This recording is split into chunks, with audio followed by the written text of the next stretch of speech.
છોટાઉદેપુર જિલ્લામાં ફરી એકવાર વિચિત્ર ઘટના બની। ખાનગી હોસ્પિટલમાં એક બીમાર વ્યક્તિનું મોત થતા તેના જીવને લેવા મૃતકના પરિજનો એક ભુવાને લઈ હોસ્પિટલ પહોંચ્યા। ભુવાએ હોસ્પિટલની બહાર બેસી મૃતકના જીવનો કબજો લેવા પૂજા વિધિ કરી। હોસ્પિટલની બહાર ભુવાની વિધિ જોવા લોકોના ટોળા ઉમટ્યા હતા। પરિવારજનોનું કહેવું છે કે તેમના પરિવારના મૃતક સભ્ય કાયમ તેમની પાસે રહે। લોકોમાં અંધશ્રદ્ધાને લઈ અનેક કાર્યક્રમો કરવામાં આવે છે, તેમ છતાં પણ તેની કોઈ અસર નથી થતી। આ અગાઉ પણ છોટાઉદેપુરની જનરલ હોસ્પિટલ ખાતે અગાઉ આવો બનાવ બની ચૂક્યો છે। પરિજનો મૃતકના જીવને લઈ તેના મકાન પાસેના વાડામાં લાકડાનો ખોટ બનાવી જીવને સ્થાપિત કરતા હોય છે।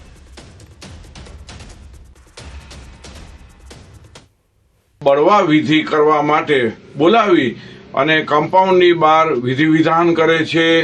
આ બળવા વિધિમાં ધૂણે છે અને આવા ક્રિયાકાંડ કરે છે। વિજ્ઞાન જાથા બહુ સ્પષ્ટપણે માને છે કે ભારતમાં આત્માના નામે અનેક તૂત ચાલે છે, તેમાંનું આ એક હોસ્પિટલ બહારનું બળવા વિધિ એક તૂત જ છે। આવા તૂતથી ભ્રમ ફેલાય છે, ભય ફેલાય છે અને માનસિક હાનિ પહોંચે છે। આ પહેલા દાહોદથી પણ અંધશ્રદ્ધાની આવી જ ઘટના સામે આવી હતી, જે અમે આપને દ્રશ્યોમાં બતાવી રહ્યા છે। 6 મહિના પહેલા મૃત્યુ પામેલા વ્યક્તિની આત્મા લેવા પરિવાર ભુવા સાથે હોસ્પિટલ પહોંચ્યું। દવાખાનાના ઝાંપે જ ભુવો ધૂણતો જોઈ લોકોમાં અચરજ પામી જવા પામ્યા। મધ્યપ્રદેશના એક પરિવારની કે જેને 6 મહિના પહેલા સારવાર માટે ઝાયડસ હોસ્પિટલ લવાયો, જ્યાં તેનું સારવાર દરમિયાન મોત નીપજ્યું। પરંતુ પરિવારને સતત કોઈને કોઈ કનડગતનો અનુભવ થતા તેઓએ ભુવાને વાત કરી અને થયો ચોંકાવનારો ખુલાસો। ભુવા મુજબ તમારા દીકરાનો આત્મા હજુ પણ દાહોદી ઝાયડસ હોસ્પિટલમાં ભટકે છે, ત્યારે ગામમાં પાછો લાવવો પડશે। તો ભુવાની વાત પર અંધશ્રદ્ધાળુ પરિવારે સંપૂર્ણ વિશ્વાસ કરી દીધો અને શરૂ થયો ખેલનો, એક વિચારોનો કે જે સાકાર કરવાનો, આત્માને તેડી લાવવાનો। આ બે તસવીરો છે કે એક તરફ દાહોદમાં પણ આ પ્રકારની ઘટના બની હતી, હોસ્પિટલમાં પરિજનો ભુવાને લઈને પહોંચ્યા હતા। છોટાઉદેપુરમાં પણ મૃતકના જીવને લેવા માટે એક ભુવાને લઈને પહોંચ્યા હતા। આ બે એ તસવીરો એ બાબતની સાબિતી આપે છે કે અંતરિયાળ વિસ્તારોમાં હજુ પણ અંધશ્રદ્ધાનું ભૂત જોવા મળે છે। હજુ પણ અંતરિયાળ વિસ્તારોમાં એ જાગૃતિ લાવવી જરૂરી છે કે અંધશ્રદ્ધા જેવું કંઈ નથી હોતું।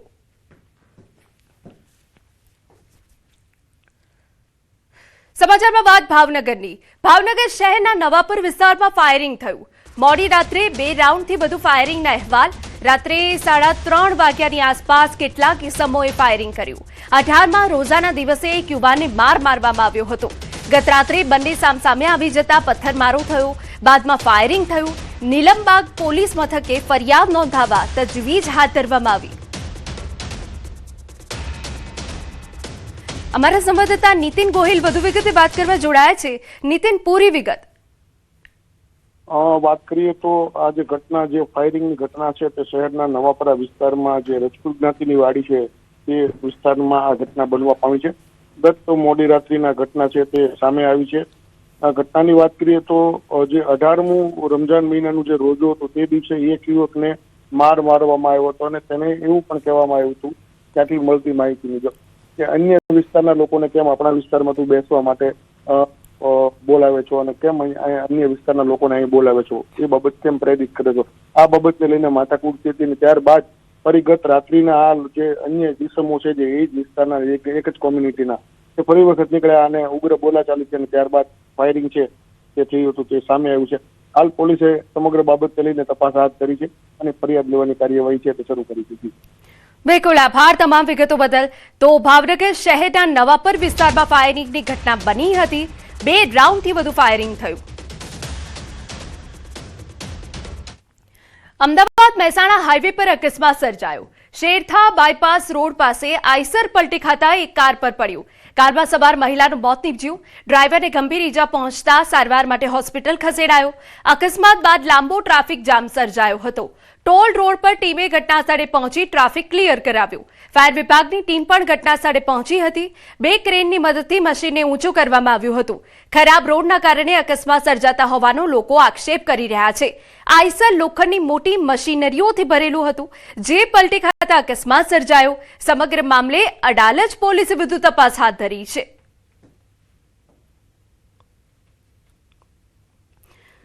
સમાચાર જૂનાગઢમાંથી GMERS મેડિકલ કોલેજમાં ડીજે પાર્ટીથી વિવાદ.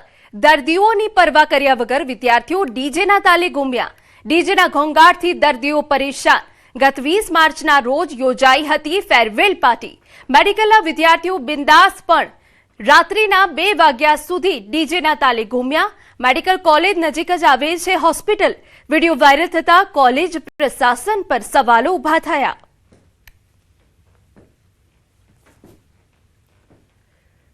अन्य महत्वना समाचार कि ज्યાં સ્થાનિક સ્વરાજ્યની ચૂંટણી પહેલા પક્ષ પલટાની મોસમ. ચૂંટણી પહેલા બનાસકાંઠા કોંગ્રેસમાં ભંગાણ.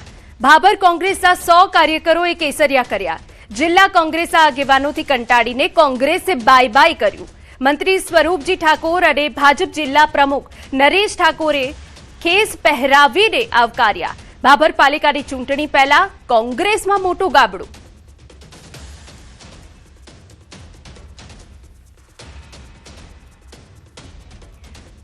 સમાચાર રાજકોટમાંથી કે જ્યાં કડવા પાટીદાર સમાજનું સંમેલન યોજાયું. ઈશ્વરિયા ગામ ખાતે સંમેલન યોજાયું. સામાજિક બંધારણ અને સામાજિક સુધારા માટે સંમેલનનું આયોજન.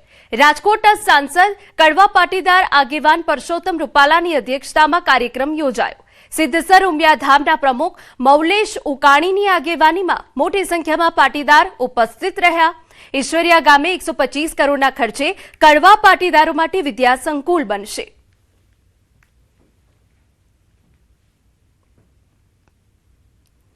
વલસાડ જિલ્લાના ઉમરગામના ધારાસભ્ય અને રાજ્યના પૂર્વ વન અને આદિજાતિ મંત્રી રમણ પાટકરના પુત્રનું અવસાન થયું છે. ત્યારે મુખ્યમંત્રી ભૂપેન્દ્ર પટેલ અને રાજ્યના નાણાં અને શહેરી વિકાસ મંત્રી કનુભાઈ દેસાઈ પણ પુત્રના અવસાનથી દુઃખી. રમણ પાટકરને સાંત્વના આપવા પહોંચ્યા હતા.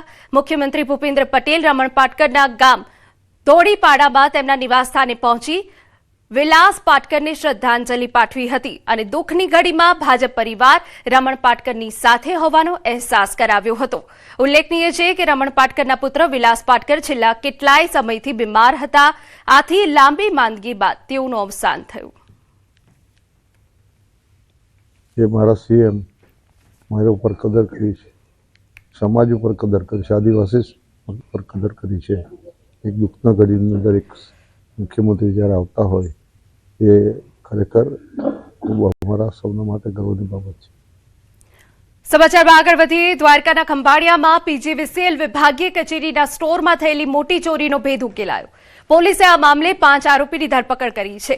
પોલીસે લાલપુર પંથકમાંથી મુદ્દામાલ સાથે 5 આરોપીની ઝડપી પાડ્યા છે. આ આરોપીઓએ એલ્યુમિનિયમના જૂના વાયરના ગૂંચડાઓની ચોરી કરી હતી, જે અંગે વીજ કંપનીના કર્મચારી દ્વારા પોલીસમાં ફરિયાદ નોંધાવવામાં આવી હતી. આશરે 3700 કિલો વજનના અને 7,77,000 જેટલી કિંમતના એલ્યુમિનિયમ વાયર ચોરાઈ ગયા હતા. ફરિયાદના આધારે પોલીસે જુદી જુદી ટીમો બનાવી તપાસ શરૂ કરી. સર્વેલન્સ અને ટેકનિકલ એનાલિસિસના આધારે પોલીસે આરોપી સુધી પહોંચી કાર્યવાહી હાથ ધરી. આ તપાસ દરમિયાન અમને એવી બાતમી મળી હતી કે જે એલ્યુમિનિયમના જે વાયરો છે તેમને ખંભાળિયાથી લઈ જઈ લાલપુર ખાતે ભંગારના કોઈ ડેલામાં સંતાડવામાં આવ્યા હતા, જેથી અમારી ટીમ ત્યાં આગળ પહોંચી હતી. આરોપીઓની એમો ગુનાહિત ઇતિહાસ ધરાવે છે એવું અમને હાલ પ્રાથમિક તબક્કે જણાઈ આવ્યું છે. હજુ આમાં બીજા આરોપીઓ છે કે કેમ તે અંગેની પણ ઊંડાણપૂર્વક તપાસ અમે કરી રહ્યા છીએ. મહત્વના સમાચાર કે જ્યાં ઈરાન અને ઇઝરાયલ વચ્ચે સંઘર્ષ વધ્યો. ઈરાને મોટો દાવો કર્યો કે ઇઝરાયલના દક્ષિણ શહેરના ડિમોના પર ઈરાનના મિસાઇલ હુમલા. ઇઝરાયલ અનુસાર આ મિસાઇલ તે વિસ્તારમાં પડી જ્યાં ઇઝરાયલનું મહત્વપૂર્ણ પરમાણુ સંશોધન કેન્દ્ર આવેલું છે. અમેરિકાએ પણ ઈરાનના ન્યુક્લિયર સેન્ટર પર હુમલો કર્યો હતો. ડિમોનામાં ઈરાનના મિસાઇલ હુમલાથી 47 લોકો ઘાયલ થયા હોવાની વિગત છે. બગદાદ એરપોર્ટ નજીક આવેલા અમેરિકાના રાજદ્વારી કેન્દ્રને ડ્રોન દ્વારા નિશાન બનાવાયું હોવાની પણ વિગત. ये जो आप इर्द गिर्द तबाही देख रहे हैं, ये ना ही गाजा है और ना ही लेबनान, बल्कि ये इसराइल का डिमोना इलाका है, जहां पर ईरान के बैलिस्टिक मिसाइल ने तबाही मचाई है। ये पूरा इलाका तबाह हो गया है क्योंकि ईरान की तरफ से दागा गया बैलिस्टिक मिसाइल यहां पे गिरा। इस बैलिस्टिक मिसाइल ने यहां के पूरे एयर डिफेंस सिस्टम को फेल कर दिया, यहां के पूरे एयर डिफेंस सिस्टम को चकमा दिया। अभी भी इस्राइल समझ नहीं पा रहा है कि आखिर यहां पे एयर डिफेंस सिस्टम ने काम क्यों नहीं किया। 2 बड़े मिसाइल दागे गए, अर्ध में एक लगा, वो भी डायरेक्ट हिट थी, और इस स्पॉट पे भी मिसाइल डायरेक्टली गिरा। हालांकि इंटरसेप्टर्स निकले थे एयर डिफेंस सिस्टम से, लेकिन मिसाइल इतना तेज था कि पूरा चकमा यहां के एयर डिफेंस सिस्टम को मिसाइल दे गया और इस पूरे इलाके में तबाही मच गई। इस इलाके में करीब 100 लोग जख्मी हुए हैं, जिनमें से 10 की हालत बहुत तशवीशनाक बताई जा रही है। तो पूरा इलाका जो है तबाह हो चुका है, सारे घर तबाह हो चुके हैं। मैं पूरा यहां पे दिखाने की कोशिश करूंगा कि यहां पे इस मिसाइल की वजह से क्या तबाही हुई है। डिमोना इलाका स्ट्रेटेजिकली काफी अहम है, तो क्या ईरान की तरफ से यहां के न्यूक्लियर साइट को निशाना बनाया गया था? तो इन विजुअल से आप देख सकते हैं किस तरीके की तबाही इस इलाके में हुई है। सब कुछ तबाह हो चुका है, कई किलोमीटर तक इस बैलिस्टिक मिसाइल का असर देखने को मिल रहा है। जो भी इर्द गिर्द स्ट्रक्चर हैं वो तबाह हो चुके हैं। जहां पे भी हम नजर दौड़ा रहे हैं वहां पे सिर्फ तबाही देखने को मिल रही है। ये देखिए किस तरीके की तबाही इस मिसाइल अटैक से हुई है, और अभी भी काउंट किया जा रहा है यहां पे घरों को कि कितना नुकसान हुआ है। तो ये पूरा इलाका जो मैं देख पा रहा हूं, यहां पे बहुत ज्यादा तबाही हुई है। ये देखिए क्या हाल हुआ है इन घरों का, घर पूरी तरह से बर्बाद हो चुके हैं। ये देखिए हर तरफ से जहां से भी हम कैमरा दौड़ा रहे हैं वहां यही तबाही देखने को मिल रही है। यहाँ पे सब कुछ तबाह हो चुका है, बिल्डिंग्स तबाह हो चुकी हैं, घर तबाह हो चुके हैं, गाड़ियां तबाह हो चुकी हैं और लोग जख्मी हुए हैं। 100 से ज्यादा बताया जा रहा है कि यहाँ पे लोग जख्मी हो चुके हैं। मैं आगे भी दिखाने की कोशिश करूंगा और दिखाने की कोशिश करूंगा वो एग्जैक्ट स्पॉट जहाँ पे ये बैलिस्टिक मिसाइल गिरा है। ये ऐसा लगता है कि शायद मिसाइल का कोई हिस्सा होगा, ऐसा ही यहाँ पे हम देख पा रहे हैं, लेकिन ये वो एग्जैक्ट स्पॉट है जहाँ पे ये बैलिस्टिक मिसाइल गिरा है और इर्द गिर्द हर तरफ से तबाही मची है। और अभी भी आप देख सकते हैं कि यहाँ पे ढूंढने की कोशिश की जा रही है कि कोई अभी मलबे के नीचे तो नहीं है। और साथ ही यहाँ पर हम ये देख पा रहे हैं कि जहाँ पे ये तबाही हुई है उसके इर्द गिर्द अब मकानों को भी काउंट किया जा रहा है कि कितने सारे मकान तबाह हुए हैं। तकरीबन 1-1.5 किलोमीटर का एरिया पूरी तरह से तबाह हुआ है। ये देखिए मैं दिखाने की आपको कोशिश करूंगा कि यहाँ इस स्पॉट के बाहर क्या हाल हुआ है। ये देखिए किस तरीके की तबाही हुई है, ये गाड़ियों का हाल देखिए और उससे आप अंदाज़ा लगा सकते हैं कि कितना ताकतवर था ये मिसाइल अटैक। और यहाँ पे हम जो भी एरिया देख रहे हैं, ये देखिए दूर दूर अगर मैं यहाँ पे दिखाने की कोशिश करूँगा आपको यही तबाही देखने को मिलेगी। और ये तबाही हुई है ईरान की तरफ से दागे गए बैलिस्टिक मिसाइल से। और ये जो इर्द गिर्द जितने भी घर हैं वो बिल्कुल तबाह हो चुके हैं, चीज़ें चकनाचूर हुई हैं, गाड़ियाँ तबाह हुई हैं। तो ये पूरा मोहल्ला ही इसकी जद में आ गया है। यहाँ पे इर्द गिर्द सब कुछ तबाह हो चुका है क्योंकि बैलिस्टिक मिसाइल बहुत पावरफुल मिसाइल होता है और जब वो गिरता है तो इर्द गिर्द सारे घर जो हैं तबाह हो जाते हैं। तो इस बस्ती को बहुत ज़्यादा नुकसान हुआ है। ये देखिए तो जिस तरीके से यूएस फोर्सेस या इस्राएली फोर्सेस ईरान में अटैक कर रहे हैं, अब उसका जवाब जो है ईरान दे रहा है और बहुत ही तेज़ी के साथ। हालांकि दावा किया जा रहा था यूएस की तरफ से कि ईरान की कैपेबिलिटी ख़त्म हो चुकी है, 90% वहाँ के लॉन्चर्स और मिसाइल्स को तबाह किया गया है, लेकिन लगता है कि ईरान की तरफ से अब ज़ोरदार जवाब दिया जा रहा है, फ्रीक्वेंसी बढ़ा दी गई है। क्योंकि जिस तरीके से हम देख रहे हैं अटैक्स लगातार हो रहे हैं, चाहे वो अर्द हो या फिर ये डिमोना एरिया, यहाँ पे जिस तरीके की तबाही देखने को मिल रही है उसका मतलब है कि अभी भी ईरान के पास बहुत ज़्यादा पावरफुल मिसाइल्स मौजूद हैं जो वो अब यहाँ पे दाग रहे हैं और यहाँ के एयर डिफेंस सिस्टम को चीर कर तबाही मचा रहे हैं। तो फिलहाल ईरान और इसराइल के दरमियान युद्ध जारी है, दोनों तरफ से अटैक्स हो रहे हैं, लेकिन हम देख पा रहे हैं कि अब ईरान की तरफ से जोरदार मिसाइल अटैक किए जा रहे हैं इसराइल पर और उससे अब इसराइल में बहुत ज्यादा तबाही हो रही है। કોમર્શિયલ ગેસ બોટલની અછતનો સીધો પ્રભાવ નાના વ્યવસાયકારો ઉપર પડી રહ્યો છે। કોમર્શિયલ ગેસ સિલિન્ડરની અછતની અસર કેટરિંગ વ્યવસાય ઉપર પણ જોવા મળી રહી છે। વડોદરાના શેનોર તાલુકાના સાદલી ગામમાં તખ્તારામ કેટરર્સે ગેસ ન મળતા લગ્ન પ્રસંગોના ઓર્ડર કેન્સલ કરવાની ફરજ પડી. તેમનો ધંધો લગભગ બંધ થવાની કગાર પર છે. લગ્ન પ્રસંગોના રસોડાના ઓર્ડર મળ્યા હોવા છતાં ગેસના અભાવે ઓર્ડર રદ કરવા પડ્યા. હાલ તેઓ લાકડાના ચૂલામાં 100 થી 200 વ્યક્તિની રસોઈ બનાવી પોતાના પરિવારનું ગુજરાન ચલાવવા મજબૂર છે. ત્યારે કેટરિંગ વ્યવસાય સાથે જોડાયેલા લોકોને આશા છે કે સરકાર તાત્કાલિક કમર્શિયલ ગેસની ઉપલબ્ધતા સુનિશ્ચિત કરે. બધા ઓર્ડર કેન્સલ કરવા પડ્યા છે. 100-200 માણસનું રસોડું બનાવી અને અમારું ગુજરાન ચલાવીએ છીએ. અને કોમર્શિયલ બોટલ ટોટલી જગ્યાએ બંધ થઈ જવાથી ઘણી મહા મુસીબત થઈ છે અને ધંધો બી બિલકુલ ઠપ થઈ ગયો છે. મિડલ ઇસ્ટમાં ચાલી રહેલા યુદ્ધની અસર હવે દવાઓ પર પણ જોવા મળે તો નવાઈ નહીં. કારણ કે દવાઓના સોલ્યુશન માટે વપરાતા બેઝિક્સ યુદ્ધ થતા દેશોમાંથી આવે છે. તેથી ભવિષ્યમાં દવાઓ મોંઘી થશે. દવાઓ બનાવવા માટે વપરાતું સોલ્વન્ટ મોંઘું થતા દવા મોંઘી થશે. તો પેટ્રોલિયમથી બનતી દવાઓ મોંઘી થવાની શક્યતાઓ છે. લિક્વિડ દવાઓ ખાસ પેટ્રોલિયમ પેદાશથી બને છે. વળી હાલ મેન્યુફેક્ચરર પાસે 1.5 થી 3 મહિના સુધી સ્ટોક ઉપલબ્ધ છે. તેથી દવાઓ મોંઘી થશે તેમ કહી શકાય.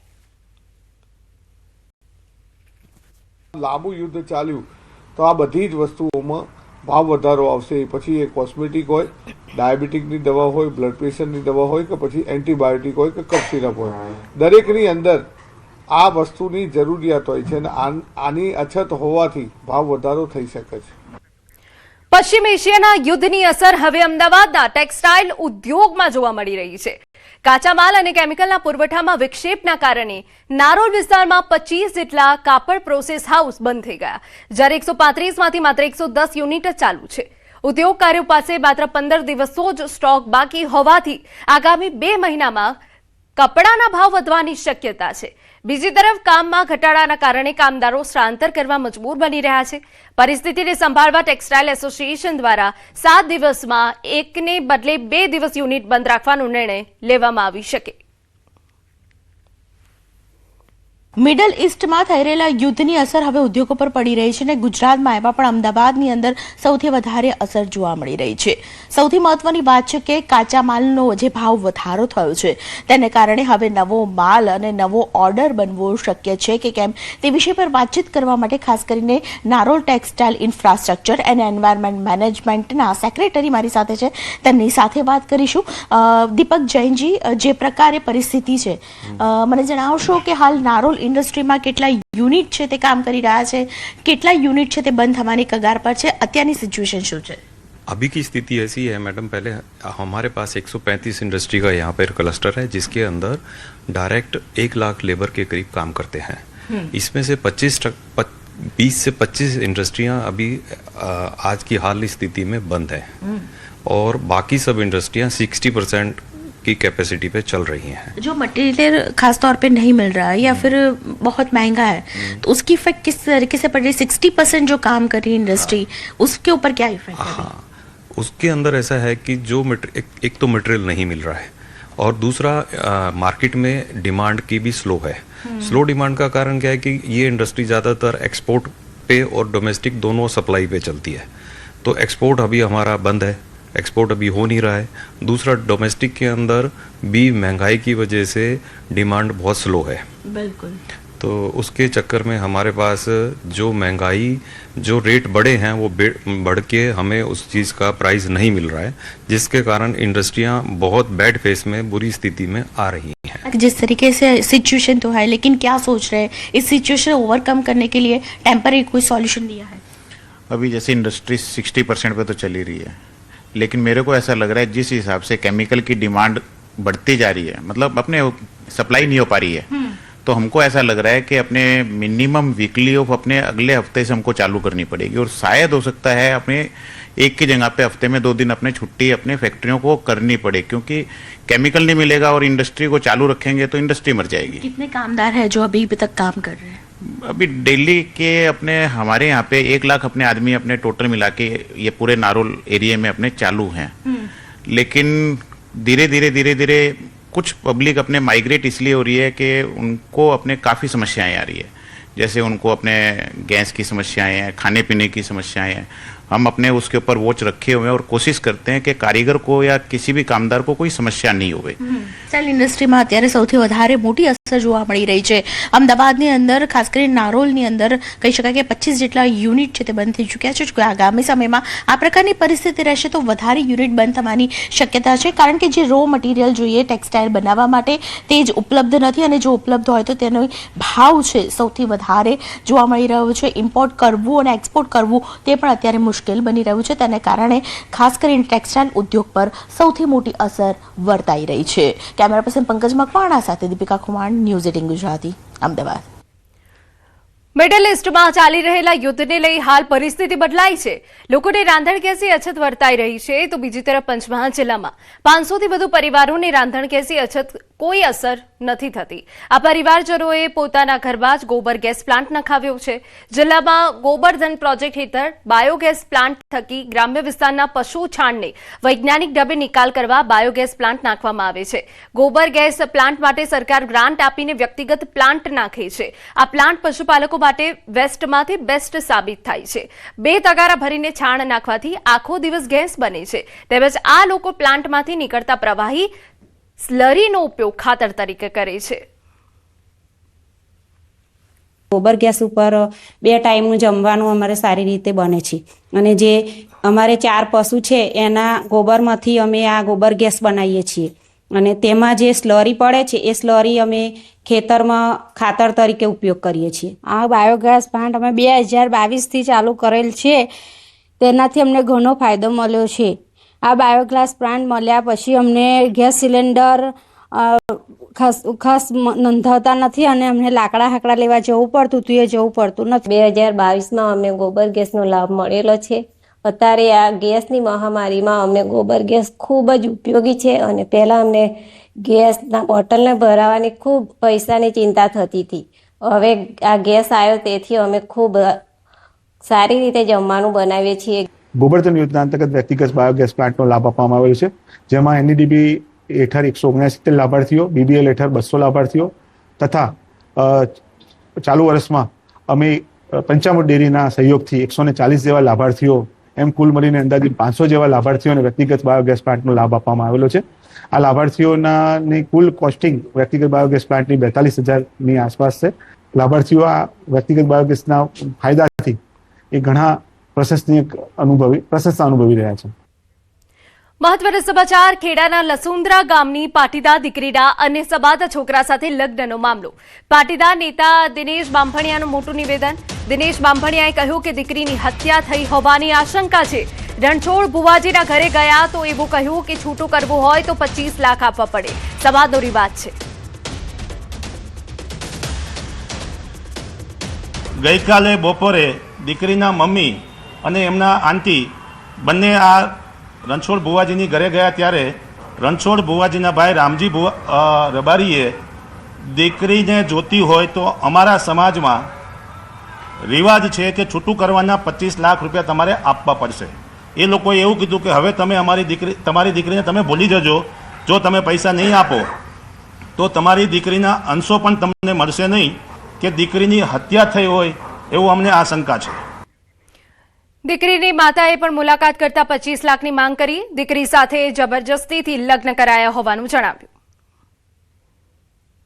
તઈ જઈને રણછોડભાઈ તો ના મળે, પણ એમના ભાઈ મળ્યા. તે મેં એમ કહ્યું કે ભાઈ તમે મારી છોકરીને આવું કેમ કર્યું? તો કે હવે તમારે છૂટું કરવું હોય તો અમારા સમાજમાં તો 25 લાખ આલવા પડે. મેં કહ્યું એવી તો અમારી પરિસ્થિતિ થોડી હોય ને, અમે થોડા તમારા સમાજના છીએ તેવું બધું હોય. મેં કહ્યું તમે મારી દીકરી મને આપી દો. તો કે 2 દિવસ એવું ના ચાલે સાહેબ, એવાય જરની ખોવાય તારની 2 દિવસ એવું તો હોતું હશે સાહેબ. આ તો રમકડું છે તે 2 દિવસ હોય. સમગ્ર મામલે વરુણ પટેલે માંગ કરી કે રણછોડ રબારી તેમજ તેમના ભાઈ પર ગુનો દાખલ થાય. જવાબદાર 3 પોલીસ કર્મચારીઓને ફરજ મુક્ત કરવામાં આવે. રણછોડ માસ્તર અને એમના ભાઈ ઉપર તાત્કાલિક અસરથી ખંડણીની અને લૂંટની ફોજદારી ફરિયાદ દાખલ કરવામાં આવે. 3 પોલીસ સ્ટાફમાંથી જે 3 લોકો એમના સમાજના ઇન્વોલ્વ છે એમને તાત્કાલિક અસરથી ફરજ મોકૂફ કરવામાં આવે, અને હત્યાના આરોપી તરીકે રણછોડ રબારી અને એમના ભાઈને ટ્રીટ કરવામાં આવે. રણછોડ રબારીએ અને તેના ભાઈ ઉપર ગુનો દાખલ કરવાની માંગ છે. બીજી તરફ એવું પણ નિવેદન અહીંયા સામે આવ્યું છે કે દીકરીની હત્યા થઈ હોઈ શકે અને જો છૂટું લેવું હોય તો 25 લાખ રૂપિયાની માંગ પણ કરવામાં આવી છે. જવાબદાર 3 પોલીસ કર્મચારીઓને સસ્પેન્ડ કરવાની પણ અહીંયા માંગ કરવામાં આવી છે.